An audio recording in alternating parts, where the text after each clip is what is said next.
Et donc nous voilà, et voilà j'ai créé donc 3 pièces, donc moi c'est Hippo, on reprend la vidéo numéro 4 de comment utiliser Revit. Et donc du coup j'avais dit que je créais des pièces. Et bah j'ai créé des pièces, un truc de fou. Donc du coup j'ai créé 4 pièces complètement aléatoires, sauf la salle de réunion parce que je voulais absolument vous montrer comment l'aménager au niveau des blocs. Et donc j'ai pris un bureau, le bureau de la secrétaire de direction et le bureau d'études, qui normalement peuvent être les uns à côté des autres à peu près, il me semble. Enfin voilà, c'est fait à l'arrache, hein, c'est pas juste pour vous montrer comment utiliser les éléments. Et donc du coup, je vais vous montrer comment placer une porte. Alors là, il va falloir une attention de taré, parce que comment placer une porte, c'est d'une complexitude euh, tellement inégalable que si vous n'êtes pas concentré très fortement, vous allez rien comprendre à comment placer une porte. Alors, pour placer une porte, vous allez dans Architecture, vous cliquez sur Porte, donc là il va vous charger une porte simple. Vous prenez la porte simple, vous la mettez là où vous voulez, vous appuyez, merci, au revoir, vous avez placé une porte. J'espère que vous avez suivi parce que je vais pas me répéter. Bon d'accord, je me répète. Prenez l'outil Architecture, Porte, il vous sort une porte simple. Vous choisissez n'importe quelle porte, prenez vos outils, vous mettez là où vous voulez, vous mettez la porte, et voilà, vous avez mis une porte. C'était hyper complexe. Donc voilà, ce qui est bien utile dans, en fait, donc justement, je dis ça pour rigoler par rapport à AutoCAD, vous mettez une demi-heure à décacher les petits traits, parce qu'il ne faut pas que le mur il soit à la place de la porte. Voilà, Revit vous le fait en 30 secondes, vous pouvez déplacer la porte. Non, non, oui, je suis dans le mur, je sais. Vous pouvez déplacer la porte à peu près n'importe où, n'importe quand. Donc si vous voulez mettre la porte par exemple, moi ce que je fais c'est que je les cale pas, je laisse 4 cm qui correspond, 4 à 6 cm qui correspond à la poignée, et que je les dirige en général de façon... Alors vous avez deux outils hein, pour les diriger dans ce sens-là, et pour les diriger dans ce sens-là. En général je les mets comme ça contre un mur, comme ça il y a la place pour la poignée, d'accord. Faites gaffe, hein, les collez pas comme des sacs directement contre les cloisons, parce que sinon vous allez vous retrouver avec l'empreinte de la poignée aussi bien du côté de la salle de réunion que dans le bureau du directeur. Moi, vous allez voir un trou à la place de la poignée. Et parce que c'est du plâtre hein, ou du béton, je sais plus. Enfin, c'est pas assez épais pour retenir une porte à envoyer à donf. Donc, pensez bien à laisser quelques 4-6 cm derrière la partie de la porte. Et donc, vous avez les cotes là que vous pouvez changer. Là, vous avez la cote entre le bord du mur et le milieu. En bord de l'autre mur et le milieu, bord du mur et le début du dormant, c'est-à-dire que vous avez la cote là, hein, pas là les gars, là. Donc là on a passé une première porte qui va servir à passer directement du coup à la salle de réunion. On va placer une deuxième porte pour aller dans le bureau du Dirlo. Donc on va se rapprocher de façon à ce qu'il nous active les cotes. À peu près, voilà, vous avez les 4 cm qui sont déjà mis. On va placer une porte entre la secrétaire de direction et le bureau du directeur. Je vais plutôt la mettre du côté là, comme ça ça gâchera pas la vue de fenêtre si jamais ils veulent la laisser ouverte dans le 4-7. Voilà, on sait pas, hein, ça se trouve. Ça se trouve voilà. Ça se trouve ils vont laisser ouverte, ce qui est possible. Ici, je vais essayer d'atteindre les 4 cm. Voilà, 4 cm. Et je la mets du côté interne. Pour pas dégommer le premier passant qui passe par le couloir, bim la porte dans la tronche. Et je vais rajouter une porte pour le bureau d'études. Mon dieu, ils ont tous une porte et vous voyez bien que le fait d'avoir non plus un mur plein, enfin des traits pleins, mais des petits pointillés et tout, il n'y a pas l'effet de pièce du bureau qui va s'échapper entre les lignes et qui va se barrer dans le couloir. C'est bien défini encore sur le bord et c'est bien compté comme la porte n'est pas comptée en moins dans la surface de la salle de réunion. Bien sûr, je vous rassure. Ah oui, il fallait encore une dernière porte entre la salle de réunion, théoriquement, ce qu'avaient dit certains profs. Salle de réunion, non, je vais quand même 4. Là, je viens de cumuler les cotes, ce qui sert absolument à rien. Quand vous avez plusieurs codes comme ça, vous avez moyen de cumuler les cotes avec un bouton. J'ai jamais trouvé lequel parce que ça me fait chier de les cumuler. Vous avez moyen de cumuler les si je le trouve, je vais vous montrer. Donc c'est pas 86 que je veux, c'est 84 parce que les 4 cm ils sont inclus dedans, voilà. Donc voilà, vous avez placé les portes. Élément aussi majeur de votre projet, parce que si vous placez que le premier élément majeur de votre projet, qui je vous le rappelle était les murs, vous serez bien emmerdé parce que vous pourrez aller dans aucune pièce. Donc vous avez placé les portes, mais le problème c'est qu'il fait un peu noir dans vos pièces et que on voit pas beaucoup la lumière du jour. Parce que là il n'y a pas de plafond, c'est mignon, il n'y a pas de sol, c'est mignon, mais quand vous aurez placé les deux, vous verrez plus rien à l'intérieur. Donc ce qu'il faudrait placer, c'est des fenêtres. Et bien les fenêtres, c'est d'une complexitude à peu près du même niveau que la complexitude de placer des portes. On prend la fenêtre, on pousse la fenêtre, on choisit si on veut qu'elle soit dans l'isolant ou dans le béton. Moi je mets dans l'isolant, c'est largement plus simple à effectuer. Mais en fait, le truc c'est que je veux pas cette fenêtre. On va faire de modifier type, charger. Et là vous avez votre fichier de bibliothèque d'éléments. Je vais dans MEP. En fait, j'ai jamais compris la différence entre archi, MEP et structure, mais c'est pas grave. Donc, je vais dans MEP parce que c'est du milieu et que je suis maniaque. Dans fenêtre, on va aller chercher une grosse fenêtre. Alors vous avez les fenêtres qui sont dessinées là, hein, donc vous pourrez choisir votre fenêtre aussi en fonction de ce que vous voulez, un peu comme tronche. Coulisses avec 4. Je veux pas qu'il y ait coulisses parce que sinon les gens de la réunion ils vont se barrer toutes les 5 minutes aller fumer une clope et c'est pas ce que j'ai envie. Et je veux des fenêtres simples. Fenêtres toutes.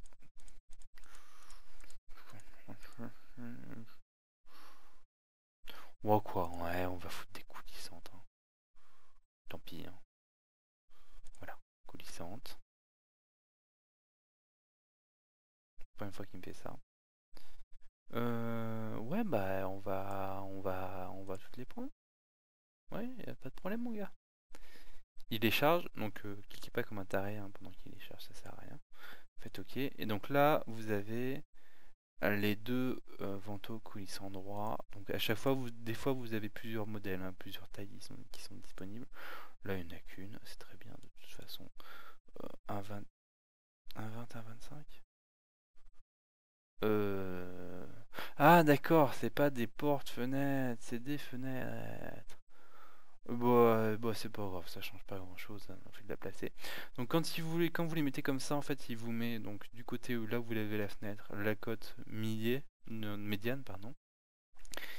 Donc là je vais mettre à 1 mètre, comme ça c'est une belle cote finie. Puis là on va mettre à 1,50 m, comme ça sera une belle cote finie. Puis on va remettre à 1,50 m, comme ça sera une belle cote finie. Puis on va. Oui, vous avez compris le principe, ok, je sais. Faut bien que je vous répète les choses, sinon vous retenez pas. Et donc du coup, maintenant, on a une belle salle de réunion avec des fenêtres. Sauf que ça me gêne vraiment que ça soit des fenêtres comme ça. Bah vous savez quoi? Eh ben on va modifier les fenêtres. On va aller dans modifier le type. Donc c'est marqué 1,20 m par 1, oui je dis 20, je sais c'est bon, fois 1,25 m. Et ben on va changer ça parce que j'ai pas envie. Et qu'on va mettre une hauteur de 2,25 m. Donc je vous rappelle que c'est 2 mètres, si je dis pas de bêtises, 2,15 m pour les parties intérieures, 2,20 m pour les parties extérieures. Donc du coup on va mettre 2,25 m comme ça on est large. La largeur, bah on va garder un 20 parce que j'ai gardé un 20. Et que on va faire comme ça. Et qu'on va faire renommer.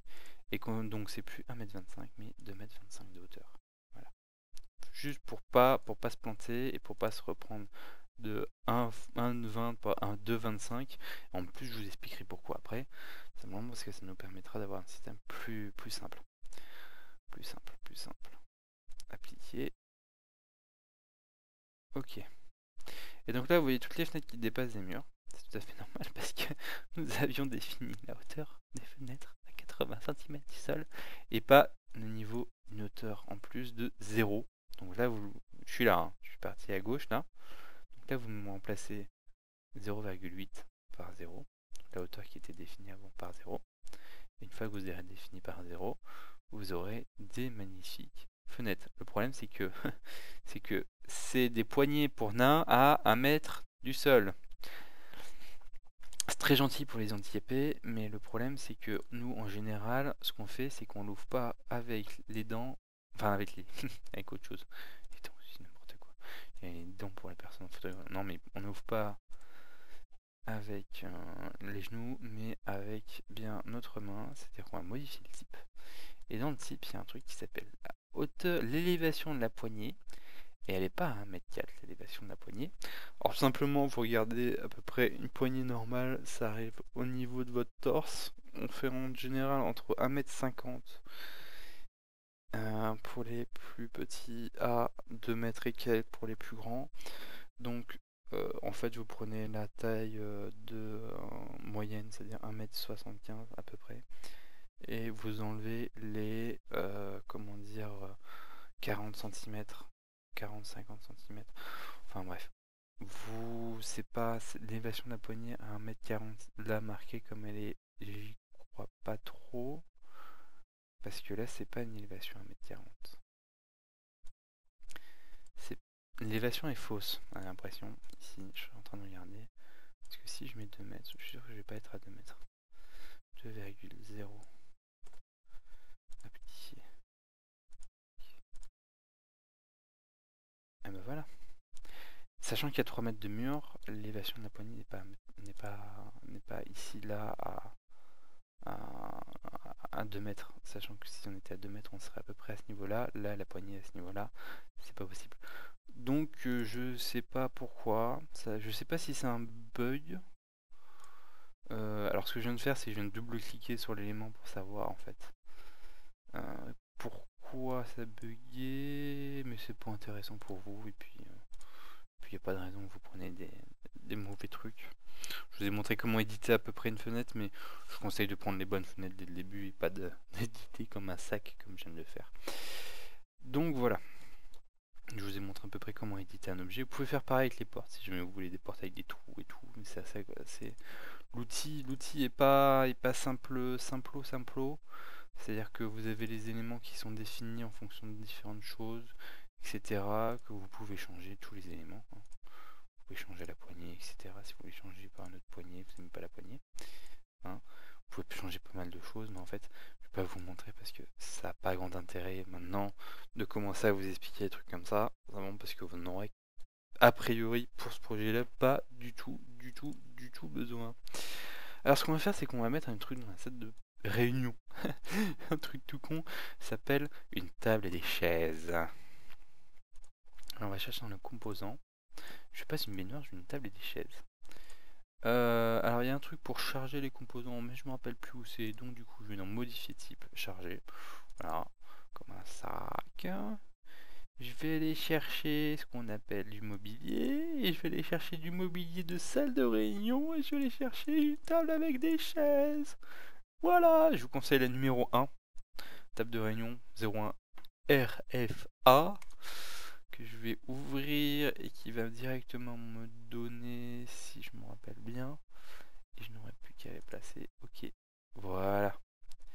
Et donc je place ma table de réunion que je décale d'un côté pour pouvoir projeter de l'autre. Que je décale, et voilà. Voilà, vous avez votre magnifique salle de réunion. Sachant une chose très importante, d'une importance incroyable, vous allez dire ouais Régis, ça fait des murs, c'est bien et tout, ouais ça fait peut-être des coupes, mais bon, on peut mettre le même temps sur AutoCAD. Non, non, non, non et non, vous ne mettrez jamais le même temps sur AutoCAD pour faire une coupe, pour la simple et bonne raison, ou une façade ou quoi que ce soit d'autre que le plan comme ça. Bien sûr vous mettrez un peu plus de temps à ce faire plan là parce qu'il faut définir les murs, etc. et tout ça. Mais je considère que vous mettrez moins de temps à vous faire chier avec ces portes sur AutoCAD que ici avec Revit. C'est pareil pour les fenêtres. Mais surtout une chose hyper importante qui donne vachement envie. Oui, enregistre. Oui, voilà. Je vous dis souvent d'enregistrer, ça c'est un bon truc parce que comme ça vous perdez pas rien comme données. Alors ce que je disais d'hyper important, c'est quand vous voulez faire une coupe. Mais c'est le pur bonheur quoi. Vous voulez faire une coupe. Je vais faire mon foufou. Je vais faire une coupe de biais dans la table. Parce que je suis un dingue. milieu de la coupe. Alors je sais pas s'il va m'afficher l'élément ou pas. Alors je vais dans coupe, coupe 1. Ouais, voilà. Ah oui, c'est ça. La particularité, c'est que quand vous coupez un élément qui est du mobilier, en fait, il vous affiche l'élément depuis sa base. Donc là, j'ai coupé en plein milieu de la table, mais il considère que je suis en fait au début de la table. Voilà, en fait, il déplace votre élément de façon à ne pas le couper, parce qu'il ne sait pas couper des éléments. Oh, c'est un petit détail de rien du tout, on peut faire ça de toute façon, et pas couper la table. Hein.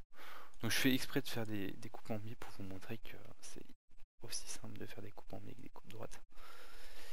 Ça prend exactement le même temps. Voilà.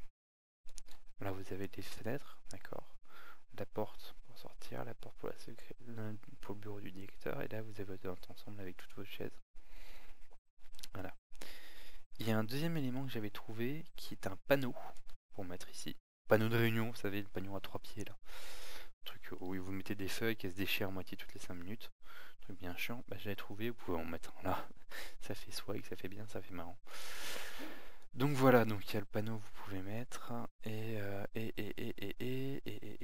si vous voulez augmenter la taille de la coupe, c'est-à-dire si jamais vous voulez voir le bord, les autres parties de la coupe, il faut augmenter cette partie-là.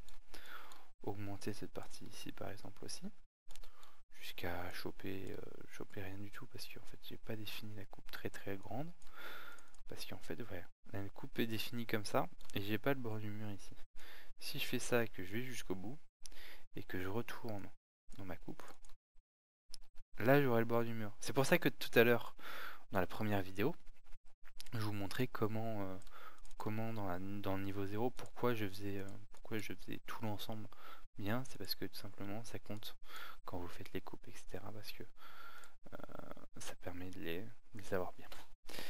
Ensuite, je vais vous montrer une chose toute conne. Toute conne, ça s'appelle les chaises. Et les tables. Enfin, vous savez quoi, je vais même pas vous les montrer vraiment. C'est juste que je vais vous montrer où est-ce qu'elles sont et comment les charger. Vous allez dans mobilier et normalement vous avez ce qui s'appelle bureau et table. Voilà. Et vous avez des bureaux qui sont pas trop mal. Le bureau commun, il est pas extraordinaire, mais il est bien. Et puis dans les chaises, normalement vous avez les chaises. Je crois que c'est vert. Ouais, voilà. Les 3 chaises à la fin sont des chaises de bureau. Voilà. 3 chaises à la fin. Comme ça vous le saurez. Voilà. Et un fauteuil de relaxation pour le boss, bien sûr. Ou la chaise Corbusier aussi. C'est au vous de voir. Moi j'ai mis 2 chaises Corbusier en face du bureau Louis XIV que j'ai trouvé dans un. Je sais même plus quel site. Hein. Je crée vite, super bien fait. Donc voilà. Donc vous avez plus qu'à habiller, à meubler vos pièces complètement vides avec juste leur petit nom. Et vous aurez fait une grosse partie du boulot. Parce qu'il vous restera plus qu'une chose à faire, c'est la salle de proj.